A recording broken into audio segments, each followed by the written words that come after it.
Students, हम पढ़ रहे हैं कक्षा 7 हिंदी बाल महाभारत 11वां पाठ पांडवों की रक्षा। इससे पहले वाले पाठ में हमने पढ़ा कि किस तरह से कौरवों ने, दुर्योधन ने चाल चल के सभी पांडवों को वारणावत भेज दिया और वहाँ पर अपने मंत्री को बोल के एक ऐसा घर बनाया जिसमें इस प्रकार की सामग्री प्रयोग में ली गई जो जल्दी से आग पकड़ लेता होगा। पांडव लोग वहाँ चले गए हैं। अब देखते हैं क्या होगा और किस प्रकार से पांडवों की रक्षा होगी। तो पढ़ना शुरू करते हैं। पांचों पांडव माता कुंती के साथ वारणावत के लिए चल पड़े। उनके हस्तिनापुर छोड़कर वारणावत जाने की खबर पाकर नगर के लोग उनके साथ हो लिए। बहुत दूर जाने के बाद युधिष्ठिर का कहा मानकर नगरवासियों को लौट जाना पड़ा। देखिएगा, यहाँ पढ़ रहे हैं। दुर्योधन के षड्यंत्र और उससे बचने का उपाय विदुर ने युधिष्ठिर को इस तरह गूढ़ भाषा में सिखा दिया था कि जिससे दूसरे लोग समझ न सकें। वारणावत के लोग पांडवों के आगमन की खबर पाकर बड़े खुश थे और उनके वहां पहुंचने पर उन्होंने बहुत बड़े ठाठ से उनका स्वागत भी किया। जब तक लाख का भवन बनकर तैयार हुआ, पांडव दूसरे घरों में रहते रहे जहां पुरोचन ने पहले से ही उनके ठहरने का प्रबंध कर रखा था। लाख का भवन बनकर तैयार हो गया तो पुरोचन उन्हें उसमें ले गया। भवन में प्रवेश करते युधिष्ठिर ने उसे खूब ध्यान से देखा। विदुर की बातें उन्हें याद थी। ध्यान से देखने पर युधिष्ठिर को पता चल गया कि यह घर जल्दी आग लगने वाली चीज़ों से बना हुआ है।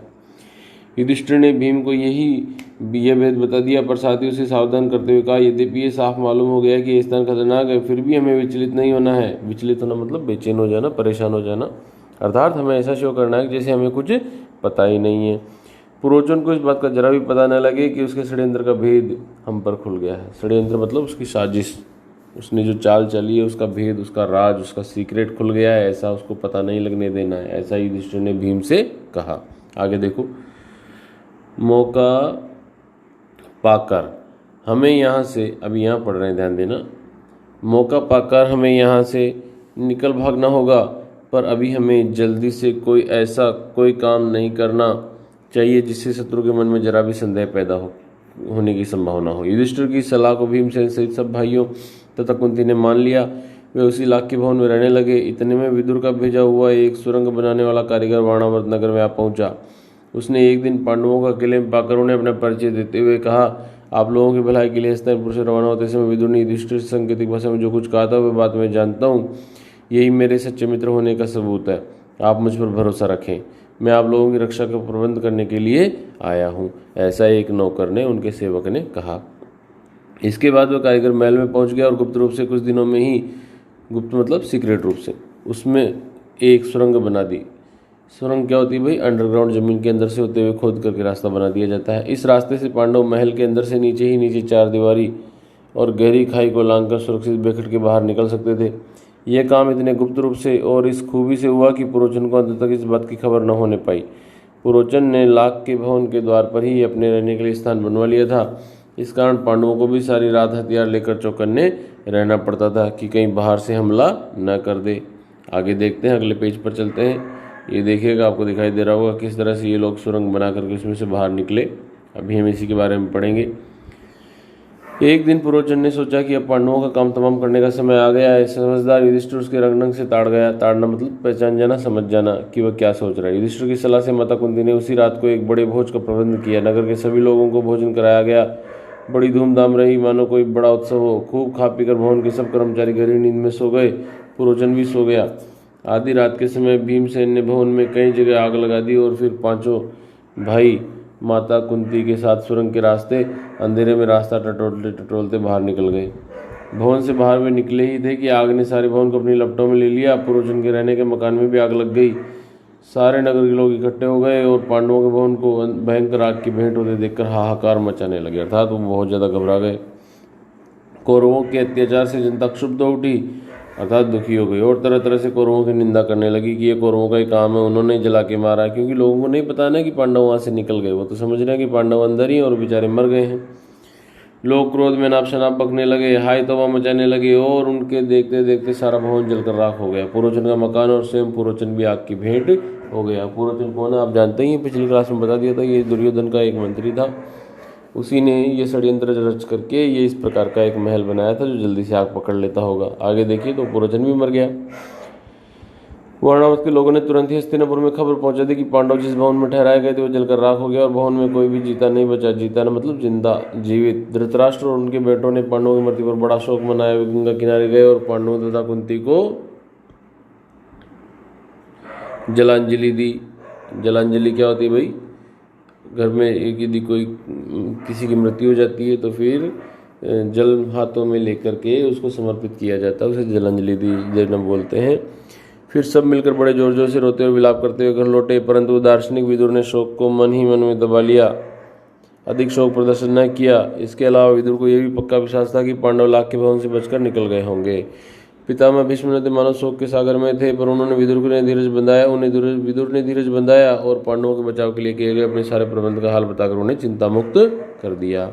उन्होंने बता दिया कि वह ऐसे ऐसे पांडवों को मैंने निकालने का प्रबंध कर लिया था, तो वो निकल गए होंगे, कोई टेंशन नहीं है। लाख के घर को जलता हुआ छोड़कर पांचों भाई माता कुंती के साथ बच निकले और जंगल में पहुंच गए। जंगल में पहुंचने पर भीमसेन ने देखा कि रात भर जगे होने तक चिंता और भय से पीड़ित होने के कारण चारों भाई बहुत थके हुए थे। माता कुंती की दशा तो बड़ी दयनीय ही थी, बेचारी थक कर चूर हो गई थी। सो महाबली भीम ने माता को उठाकर अपने कंधे पर बैठा लिया और नकुल और सहदेव को कमर पर ले लिया। युधिष्ठिर और अर्जुन को दोनों हाथों से पकड़ लिया और वह उस जंगली रास्ते में उन्मत्त हाथी के समान, उन्मत्त मतलब नशे में मदमस्त हाथी के समान, झाड़ जंगड़ और पेड़ पौधों को इधर उधर हटाता हुआ रोनता हुआ तेजी से चलने लगा। जब वे सब गंगा किनारे पहुंचे तो वहां विदुर की भेजी हुई एक नाव मिल गई। युधिष्ठिर ने मल्लाह से सांकेतिक प्रश्न करके जांच लिया कि वह मित्र है। सांकेतिक प्रश्न मतलब साइन लैंग्वेज में जो भी विदुर ने उसको सिखाया होगा वो उसने पूछा और वो समझ गया कि ये विदुर का ही भेजा हुआ आदमी है। वे लोग अगले दिन शाम होने तक चलते ही रहे ताकि किसी सुरक्षित स्थान पर पहुंच जाएं। अब आगे देखिए क्या हुआ। अब यहाँ पढ़ रहे हैं हम लोग, ध्यान देना। यहाँ पर सूरज डूब गया और रात तो चली थी, चारों तरफ अंधेरा छा गया। कुंती और पांडव एक तो थकावट के मारे चूर हो रहे थे, ऊपर से प्यास और नींद उन्हें सताने लगी, चक्कर सा आने लगा, एक पग भी आगे बढ़ना संभव हो गया। भीम के सिवाय और सब भाई वहीं जमीन पर बैठ गए। कुंती से तो बैठा भी नहीं गया, बस तीन भाव से बोली, मैं तो प्यास से मरी जा रही हूँ, अब मुझसे बिल्कुल चला नहीं जाता है। धृतराष्ट्र के बेटे चाहे तो भले ही मुझे यहाँ से उठा ले जाएं, मैं तो यहीं पड़ी रहूंगी। यह कहकर कुंती वहीं जमीन पर गिरकर बेहोश हो गई। माता और भाइयों का यह हाल देखकर क्षोभ के मारे भीमसेन का हृदय दग्ध हो गया, अर्थात उसको बहुत दुख हुआ। वह उस भयानक जंगल में बेधड़क घुस गया और इधर उधर घूम घाम कर उसने एक जलाशय का पता लगा लिया। जलाशय पानी का तालाब। उसने पानी लाकर माता और भाइयों की प्यास बुझाई। पानी पीकर चारों भाई और माता कुंती ऐसे सोए कि उन्हें अपनी सुध बुद्ध तक न रही। अकेला भीमसेन मन ही मन कुछ सोचता हुआ चिंतित भाव से बैठा रहा। पांचों भाई माता कुंती को लिए अनेक विघ्न बाधाओं का सामना करते और बड़ी मुसीबतें झेलते हुए जंगली रास्ते में आगे बढ़ते ही चले गए। वे कभी माता को उठाकर तेज चलते, कभी थके मांदे बैठ जाते, कभी एक दूसरे से होड़ लगाकर रास्ता पार करते। वे ब्राह्मण ब्रह्मचारियों का वेश धरकर एक चक्रा नगरी में जाकर एक ब्राह्मण के घर में रहने लगे। तो ब्राह्मणों का रूप उन्होंने धारण कर लिया और एक ब्राह्मण के घर चले गए और जिस नगरी में गए, जिस शहर में गए, उसका नाम था भैया एक चक्रा। माता कुंती के साथ पांचों पांडव एक चक्रा नगरी में भिक्षा मांगकर अपनी गुजर करके दिन बिताने लगे। भिक्षा के लिए जब पांचों भाई निकल जाते तो कुंती का जी बड़ा बेचैन हो उठता था। वह कुंती का जी मतलब मन बड़ा बेचैन रहता था कि बेटे बाहर गए हुए पता नहीं क्या होगा। वह बड़ी चिंता से उनकी बाट जोती, मतलब इंतजार करती रहती। उनके लौटने में जरा भी देर हो जाती तो कुंती के मन में तरह तरह की आशंकाएं उठने लगती थी। तो आपको पता होना चाहिए कि भाई उन कुंती के मन में तरह तरह की आशंकाएं क्यों उठती थी। अरे भाई इसलिए उठती थी कि कहीं कौरव जो है मेरे बच्चों को बाहर गए हुए भिक्षा मांगने के लिए वो पकड़ न लें, तो इसीलिए उसको चिंता होती थी। आगे देखो, पांचों भाई भिक्षा में जितना भोजन लाते कुंती उसके 2 हिस्से कर देती। एक हिस्सा भीमसेन को देती और बाकी आधे में से 5 हिस्से करके चारों बेटों और खुद खा लेती। तो इस पर भी भीमसेन की भूख नहीं मिटती थी, क्योंकि भीमसेन तो बहुत खाता था ना भाई। हमेशा ही भूखा रहने के कारण वह दिन पर दिन दुबला होने लगा, कमजोर होने लगा। भीमसेन का यह हाल देखकर कुंती और युधिष्ठिर बड़े चिंतित रहने लगे। थोड़े से भोजन से पेट न भरता था, सो भीमसेन ने एक कुमार से दोस्ती कर ली। उसने मिट्टी आदि खोदने में मदद करके उसको खुश कर दिया। कुमार भीम से बड़ा खुश हुआ और एक बड़ी भारी हांडी बनाकर उसको दी। भीम उसी हांडी को लेकर भिक्षा मांग के लिए निकलने लगा। हांडी क्या होती है भाई? एक मिट्टी का बना हुआ बर्तन होता है।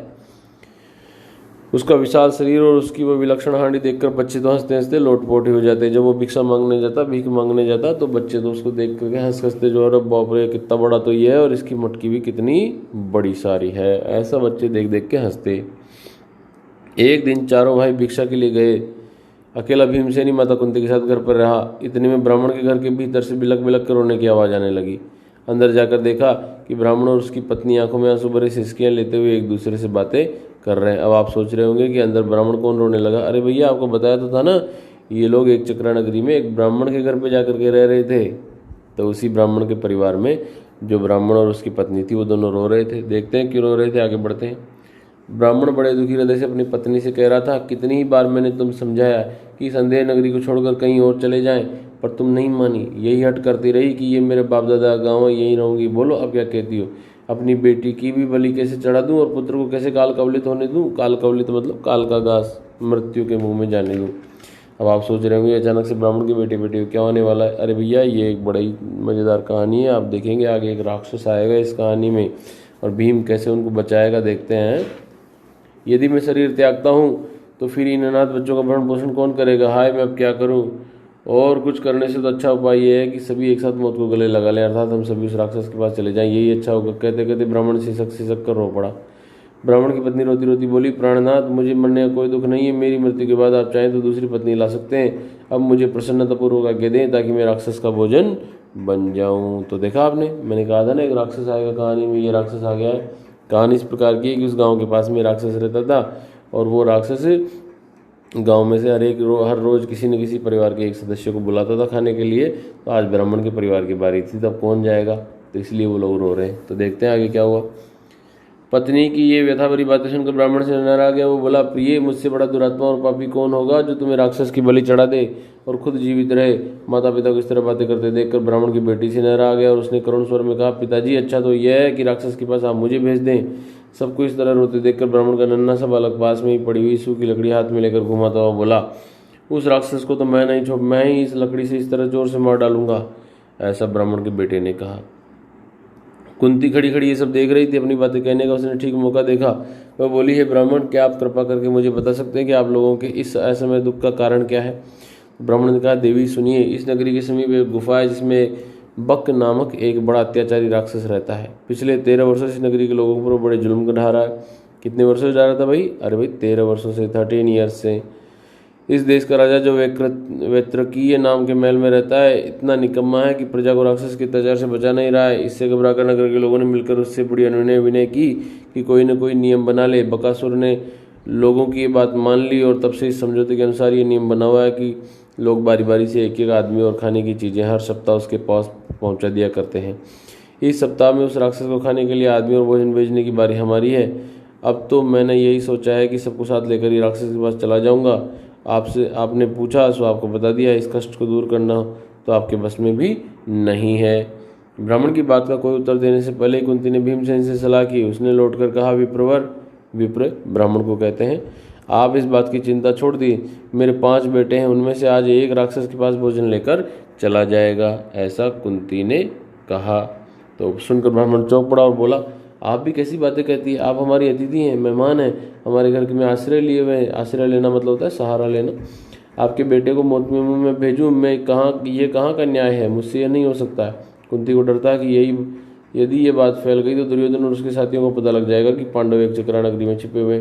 इसलिए उसने ब्राह्मण से इस बात को गुप्त रखने का आग्रह किया। कुंती ने जब भीमसेन को बताया कि उसे बकासुर के पास भोजन सामग्री लेकर जाना होगा तो युधिष्ठिर खींच उठे और बोले, ये तुम कैसा दुस्साहस करने चली हो माँ? क्योंकि युधिष्ठिर को लगा कि वो राक्षस तो भीम को मार डालेगा।